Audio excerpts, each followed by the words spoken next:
Welcome friends, सुस्वागतम दोस्तों। अगर आपके बाल कमज़ोर हैं, बाल झड़ रहे हैं, बाल पतले हो गए हैं, तो किसी न किसी ने आपको बायोटिन टेबलेट लेने की सलाह जरूर से दी होगी, या आपने किसी से बायोटिन टेबलेट के बारे में सुना होगा, या डॉक्टर ने आपको यह टेबलेट लेने के लिए एडवाइस किया होगा।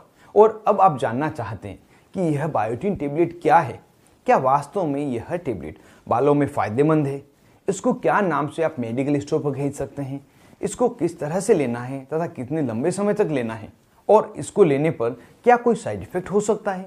तो इन्हीं सभी बातों को जानने के लिए इस वीडियो पर आप अंत तक बने रहें। बायोटिन, जिसे विटामिन B7 तथा विटामिन BH भी कहते हैं, यह विटामिन बी कॉम्प्लेक्स के ग्रुप का ही एक विटामिन है। यह बायोटिन हमारे शरीर में मेटाबॉलिक प्रक्रिया में अहम भूमिका निभाता है और फैट, कार्बोहाइड्रेट, अमीनो एसिड इनको मेटाबोलाइट करने में हमारी सहायता करता है। सामान्यतः बायोटिन की पूर्ति हमारी डाइट के द्वारा हो जाती है, लेकिन जब हमारे शरीर में सही मात्रा में बायोटिन नहीं पहुंचता है तो हमारे शरीर में बायोटिन की कमी हो जाती है, बायोटिन डेफिशिएंसी हो जाती है, जिस कमी को पूरा करने के लिए डॉक्टर द्वारा यह बायोटिन की टेबलेट दी जाती है। यह टेबलेट क्या नाम से मेडिकल स्टोर पर मिल जाती है? अगर इसकी बात करें तो बायोटिन टेबलेट इसी नाम से आपको मेडिकल स्टोर पर मिल जाएगी। इसके अलावा भी कुछ अन्य नाम हैं, जैसे कि VB7 tablet, H-Vit tablet, S-Sweet tablet, BTN tablet, बायोटी टेबलेट। इन नामों से यह टेबलेट मेडिकल स्टोर पर मिल जाती है। इन सभी में बायोटिन ही होता है, किसी को भी आप खरीद के प्रयोग ले सकते हैं।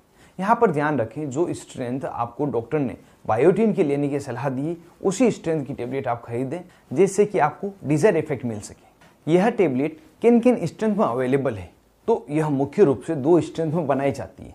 पहली 5 मिलीग्राम की स्ट्रेंथ तथा दूसरी 10 मिलीग्राम की स्ट्रेंथ, जिसे मरीज की आवश्यकता के अनुसार डॉक्टर द्वारा दिया जाता है। अब जान लेते हैं कि इस टेबलेट को डॉक्टर द्वारा कब दिया जाता है और क्या यह बालों की समस्याओं को ठीक करने के लिए फायदेमंद है। तो इस टेबलेट का प्रयोग मुख्य रूप से स्किन के डॉक्टर द्वारा लिया जाता है। यह उस समय लिया जाता है जब मरीज के नाखून कमजोर हो गए हों, ब्रिटल हो गए हों, नाखून बार बार टूट रहे हों, चाहे पाँव के नाखून हो या हाथ के नाखून हो। इसके अलावा स्किन प्रॉब्लम हो गई हो, जैसे कि स्किन पे रेशेस हो गए हों, स्किन डल लगने लग गई हो, और यह समस्या स्किन पे जैसे चेहरे, हाथ या शरीर के किसी भी हिस्से में हो सकती है। और इसके अलावा इसका मुख्य रूप से प्रयोग बालों की हेल्थ को अच्छा रखने के लिए लिया जाता है। यदि किसी व्यक्ति के बाल झड़ रहे हैं, उनसे एलोपेशिया की समस्या हो गई है, मतलब सर में बाल खत्म हो गए हैं, उड़ गए हैं, तो उस समय डॉक्टर द्वारा यह टेबलेट सपोर्टिव मेडिसिन रूप में दी जाती है। झड़ रहे बालों को रोकने के लिए इसे दिया जाता है। किसी व्यक्ति के बाल पतले हो गए हैं, बालों की ग्रोथ नहीं हो रही है, तो इस समय में भी यह टेबलेट बहुत ही अच्छा फायदा कर सकती है। तो यहाँ पर हम यह कह सकते हैं कि बालों की समस्याओं को दूर करने के लिए इस टेबलेट का प्रयोग लिया जा सकता है और फायदेमंद ही रहता है।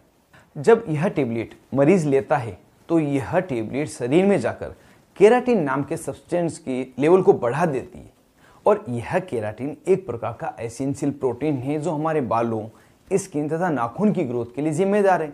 जब केरोटीन का लेवल बढ़ जाएगा तो निश्चित रूप से ही बालों में ग्रोथ होगी और बाल मजबूत, घने तथा लंबे होते हैं। साथ ही बालों को डैमेज होने से भी यह टेबलेट बचाती है। क्या इस टेबलेट को लेने पर कोई साइड इफेक्ट हो सकते हैं? तो कुछ सामान्य होने वाले साइड इफेक्ट, जैसे कि उल्टी होना, उल्टी जैसा लगना, दस्त लगना, मांसपेशियों में मरोड़ होना, इस तरह के साइड इफेक्ट हो सकते हैं। सामान्यतः यह साइड इफेक्ट उस समय देखे गए जब बायोटिन टेबलेट की हायर डोज, मतलब 300 मिलीग्राम प्रतिदिन लगातार 6 महीने तक दिया जाता है, उस समय दिखाई देते हैं। अगर आपको हायर डोज में या नॉर्मल डोज में भी ये या इसके अलावा दूसरे अनडिजायर्ड इफेक्ट मिले तो एक बार टेबलेट लेना बंद करें और अपने नज़दीक अस्पताल में डॉक्टर से सलाह जरूर से लें। अब वीडियो के लास्ट में जान लेते हैं कि इस टेबलेट को कितनी मात्रा में डॉक्टर द्वारा दिया जाता है और कितने दिनों तक इसे लेना चाहिए। हमारे शरीर में बायोटिन की डेली रिक्वायरमेंट की मात्रा होती है 30 माइक्रोग्राम, जो हमारे डाइट से, जो हमारे खान पान है, उससे पूरी हो जाती है। लेकिन जब बायोटिन की कमी हमारे शरीर में हो जाती है, बायोटिन डेफिशिएंसी हो जाती है, किसी बीमारी को ठीक करने के लिए जब डॉक्टर टेबलेट देते हैं तो उस समय इसकी जो स्ट्रेंथ है वो हायर रहती है। वह होती है सामान्यतः 2.5 मिलीग्राम से लगाकर 10 मिलीग्राम प्रतिदिन देना होता है, और सामान्यतः जो टेबलेट दी जाती है वो होती है 5 मिलीग्राम की टेबलेट। आवश्यकता के अनुसार इसे बढ़ाया या घटाया जा सकता है। कितने दिनों तक इसे लेना है, अगर इसकी बात करें तो इस टेबलेट को कम से कम 2 से 3 महीने लेना होता है, क्योंकि विटामिन की टेबलेट है, लंबे समय तक लेने पर अच्छा फायदा करती है। और इससे ज़्यादा लेने की सलाह भी डॉक्टर द्वारा दी जाती है। जितने दिनों तक आपको डॉक्टर ने इसे लेने की एडवाइस दी है, पूरा ही कोर्स लें जिससे कि आपको डिजायर्ड इफेक्ट मिल सके। साथ ही ब्रेस्ट फीडिंग मदर तथा प्रेग्नेंट वुमन में इस टेबलेट को सेफ बताया गया है। हालांकि ब्रेस्ट फीडिंग मदर में जब बच्चे को माँ दूध पिला रही होती है तो बच्चे में 5 माइक्रोग्राम से लगाकर 25 माइक्रोग्राम प्रतिदिन यह दूध के साथ पहुंच जाता है, लेकिन यह सुरक्षित है, इसलिए इन दोनों में ही इसे दिया जा सकता है। तो इस तरह से हमने बायोटिन टेबलेट की पूरी जानकारी जान ली है जो आपके लिए आवश्यक थी। उम्मीद करता हूं अब